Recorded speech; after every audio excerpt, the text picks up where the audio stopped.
విశాఖ ఉక్కు కర్మాగారం ప్రైవేటీకరణకు వ్యతిరేకంగా మహాధర్నా. రెవెన్యూ సమస్యలు పరిష్కరిస్తామన్న హోంమంత్రి అనిత. దళితుల ఐక్యతను విడదీస్తూ చూస్తూ ఊరుకోమన్న సింహగర్జన వేదిక నేతలు. అల్లూరు జిల్లాలో స్వర్ణ ఉత్సవ మహాసభలు.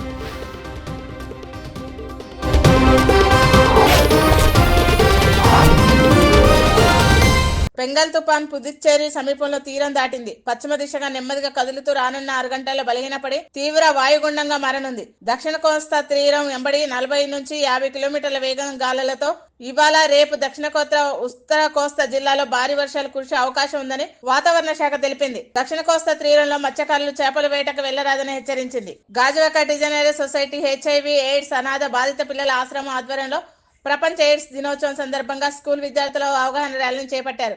గాజువాక బీజేపీ కన్వీనర్ కరణం రెడ్డి నరసింహారావు పచ్చ జెండా ఊపి ర్యాలీని ప్రారంభించారు. ఈ ర్యాలీని డిజైనర్ సొసైటీ నుండి జగ్గు జంక్షన్ వరకు ప్లే కార్డు నినాదాలతో ప్రజలతో అవగాహన కల్పించారు. HIV రహిత సమాజాన్ని నిర్మించడంలో భాగస్వాములు అవ్వాలన్నారు. విశాఖ గాజువాక కుర్మన్నపాలెం జంక్షన్ లో బహుజన సమాజ్ పార్టీ ఆధ్వర్యంలో విశాఖ ఉక్కు కర్మాగారం ప్రైవేటీకరణకు వ్యతిరేకంగా మహాధర్నా చేపట్టారు. విశాఖ ఉక్కు కర్మాగారం ప్రైవేటీకరణ చేస్తే తగిన బుద్ధి చెప్తామని హెచ్చరించారు.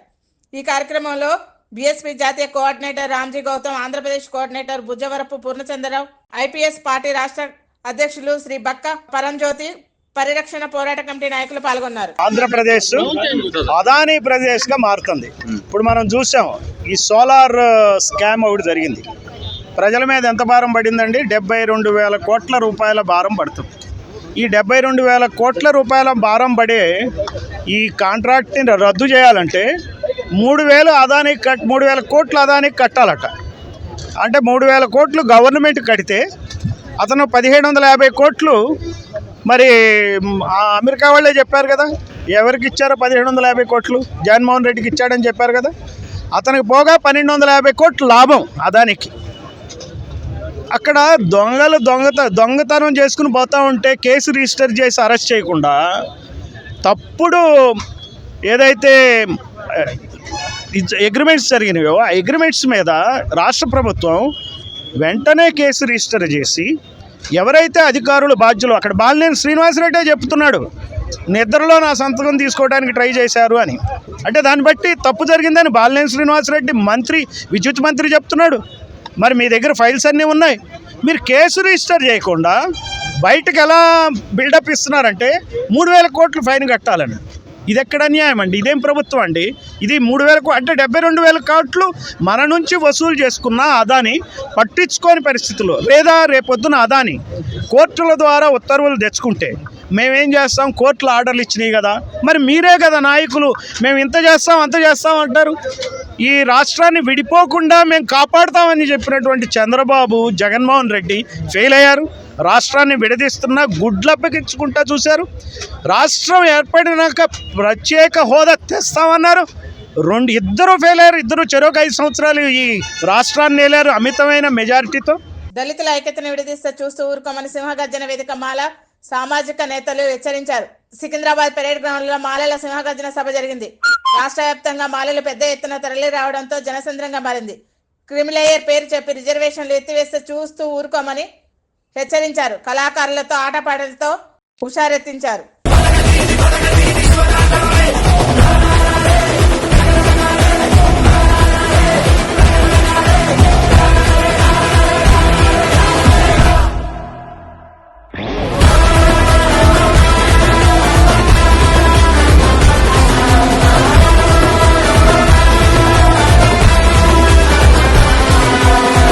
డిసెంబర్ 7న జరిగే గీత జయంతి వేడుకలకు సిద్ధమవుతుంది.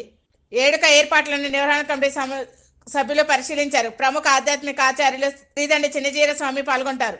వేద పాఠశాల ఆచార్యులు ముడుంబై శ్రీకాంత్ మాట్లాడుతూ ప్రజలు సుఖ సంతోషంతో ఉండాలని వేడుకలు నిర్వహిస్తున్నామని చెప్పారు.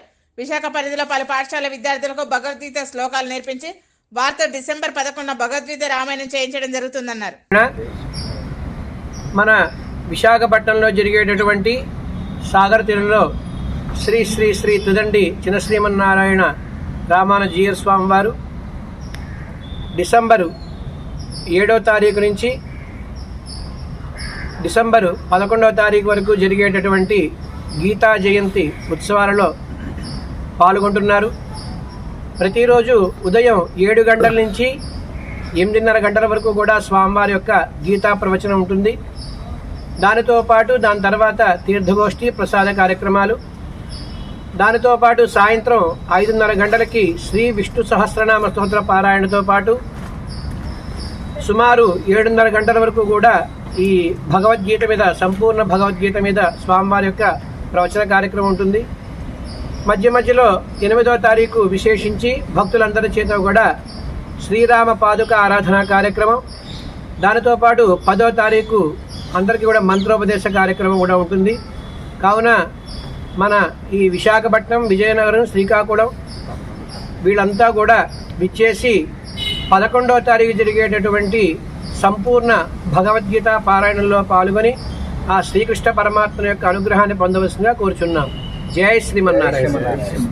బంగ్లాదేశ్ లో హిందువులపై జరుగుతున్న దాడులకు, హింసకు వ్యతిరేకంగా ఏ ఇంటర్నేషనల్ హాస్టల్ వద్ద జనజాగరణ సమితి, హిందూ ధార్మిక సంస్థలు ధర్నా చేపట్టారు. ఏ ఇంటర్నేషనల్ హాస్టల్లో ఉన్న బంగ్లాదేశ్ విద్యార్థులు వెంటనే తమ దేశానికి వెళ్లిపోవాలని హెచ్చరించారు. లేని పక్షంలో మేమే స్వయంగా బంగ్లాదేశ్ విద్యార్థులను తరిమివేస్తామని హుకుం జారీ చేశారు.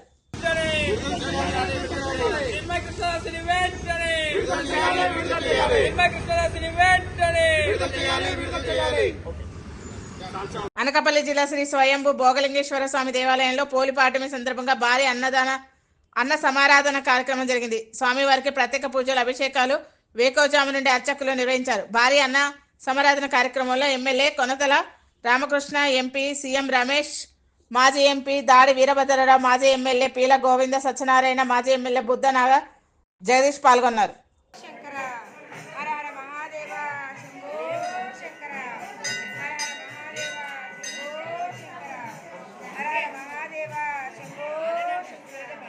జిల్లాలో రెవెన్యూ సమస్యల పరిష్కారానికి త్వరలో ప్రత్యేక గ్రీవెన్స్ నిర్వహిస్తామని హోంమంత్రి వంగలపూడి అనిత అన్నారు. కలెక్టరేట్ సమావేశ మందిరంలో సమీక్షా సమావేశం జరిగింది. రెవెన్యూ సమస్యల వల్ల ప్రజలు చాలా ఇబ్బందులు పడుతున్నారని, వీటిని పరిష్కరించడానికి ప్రత్యేకంగా దృష్టి పెట్టాల్సిన అవసరం ఉందని చెప్పారు. భూములు ఫ్రీ హోల్డ్కు సంబంధించి సుమారు 490 ఎకరాల వరకు అవకతవకలు జరిగినట్లు తెలిసిందని, బాధ్యులైన రెవెన్యూ సిబ్బందిపై చర్యలు తీసుకుంటామని హెచ్చరించారు.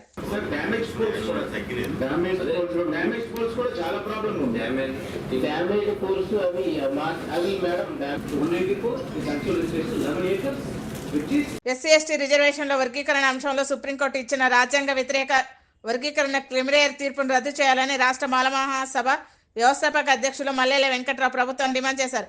ఎస్సీ ఎస్టీ రిజర్వేషన్ రద్దు చేయడం ఆర్ఎస్ఎస్ బీజేపీ ఎజెండాలను అమలు పరచడంలో భాగమేనని ఎస్సీ ఎస్టీ క్రిమినల్ తీర్పు అన్నారు. అనకాపల్లి జిల్లా పాయకరావుపేటలో అంబేద్కర్ విగ్రహం వద్ద విగ్రహానికి పూలమాల వేసి ఘనంగా నివాళులర్పించారు. 2011 జనాభా లెక్కల ప్రకారం అని మాట్లాడుతున్నాడు ముఖ్యమంత్రి గారు. 2011 తర్వాత రాష్ట్రం 2 ముక్కలైంది. 2014 జనాభాలు, కులాలు, ఈక్వేషన్స్ మారిపోయింది. మరి మారిపోయినప్పుడు ఏ లెక్కలు 2011 లెక్కలు ఏమైంది? మేము పిలిచేవాళ్ళం అంగీకరిస్తానికి.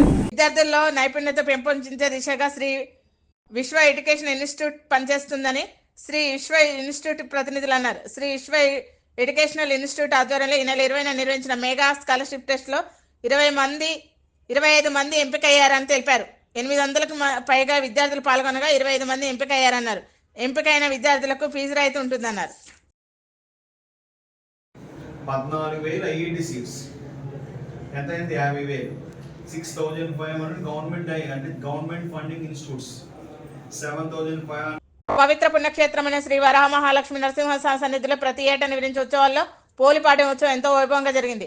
స్వామివారి వరాహ పుష్కరిణిలో నేడు ఈ దీపారాధనలో మహిళలు అధిక సంఖ్యలో పాల్గొన్నారు. కార్తీక మాసంలో దీక్ష చేపట్టిన మహిళలు పుష్కరిణిలో దీపారాధన చేయడంతో స్వర్గానికి చేరుకుంటారని భావించి తమ సౌభాగ్యం నిలవాలని స్వామివారిని వేడుకుంటారు. మహిళలు ఒకరికొకరు వాయనాలు ఇచ్చిపుచ్చుకున్నారు. యూటీఎఫ్ అల్లూరు జిల్లా మొదటి మహాసభ అరకులోయ మండలం కేంద్రంలో ఘనంగా నిర్వహించారు. యూటీఎఫ్ రాష్ట్ర ప్రధాన కార్యదర్శి KSS ప్రసాద్ మాట్లాడుతూ ప్రతి జిల్లాలో యూటీఎఫ్ స్వర్ణ ఉత్సవ మహాసభలు నిర్వహిస్తున్నామని తెలిపారు. ప్రభుత్వ ఉపాధ్యాయులు మొండి బకాయిలు సుమారు 25,000 కోట్ల రూపాయలు చెల్లిస్తామని చెప్పి ఇప్పటివరకు చెల్లించలేదని విమర్శించారు. రాష్ట్ర ప్రభుత్వం కొత్తగా ఏర్పడిన వెంటనే మనం పెట్టిన డిమాండ్ ఏంటి? గత ప్రభుత్వం తీసుకువచ్చిన సంస్కరణలు ఈ విద్యారంగాన్ని నాశనం చేశాయి.